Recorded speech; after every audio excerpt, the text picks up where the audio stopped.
আজ বানাবো মাছ ছাড়াই মাছের কালিয়া, সম্পূর্ণ নিরামিষভাবে। মাছ ছাড়া মাছের কালিয়া শুনতেই কেমন লাগছে তাই না, কিন্তু খেতে খুব ভালো হয় জানো তো।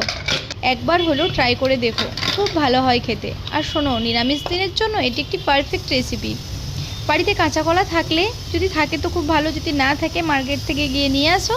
আর নিরামিষ দিনে এরকম একটি স্পেশাল ডিশ বানিয়ে খাও বাড়ির লোককে, খুব ভালো লাগবে, সবাই খুব পছন্দ করবে। কাঁচা কলাটাকে সেদ্ধ করে নিয়ে ওর ছালটাকে তুলে ফেলে দেবো। তারপর হাতে করে ম্যাশ করে নিয়ে 2 চামচ মতো বেসন, কিছুটা ছানা, নুন, হলুদ, লঙ্কা দিয়ে ভালো করে ওটাকে মেখে নেব। তুমি ছানা না থাকলে পনিরও দিতে পারো। ভালো করে মাখা হয়ে গেলে তোমার ইচ্ছা মতো এরকম বল দিতে পারো, ছোট বড় যেমন তুমি পছন্দ করো আর কি। তারপর দেখো ওটা হাতে লেগে যাচ্ছিলো, তো তার জন্য সর্ষের তেল নিয়ে মাছের পিস যেরকম হয় আর কি, মাছের পিসের যে শেপটা হয় সেই শেপে আমরা বানিয়ে নেব। খুব সুন্দর আর খুব ইজিলি বানানো যায়, একটু টাইম লাগে কিন্তু খুব সুন্দর মানে একদম পুরো মাছের পিস যেরকম হয় ঠিক সেরকমই হয়, বানানো যায় আর কি। আর তেল লাগিয়ে নেওয়ার জন্য হাতেও লাগবে না। তারপর এরকম সব পিসগুলো বানিয়ে নেওয়া হয়ে গেলে সর্ষের তেলে 2 পিঠ ভালো করে ভেজে নেব।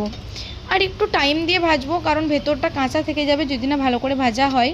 তারপর দেখো এখানে মশলাটা আমি রেডি করে রেখেছি, আদা, জিরে, টমেটো পেস্ট করে রেখেছিলাম, গোটা গরম মশলা ফোড়নে দিয়ে ওই যে পেস্ট বানিয়ে রেখেছিলাম আদা, জিরে আর টমেটোর পেস্টটাকে দিয়ে ভালো করে ভেজে নেব। তারপর হলুদ, লঙ্কার যে মশলাগুলো আমরা আর কি সাধারণত দিয়ে থাকি, জিরে, হলুদ, লঙ্কা আর একটু চিনি দিয়েছিলাম আমি।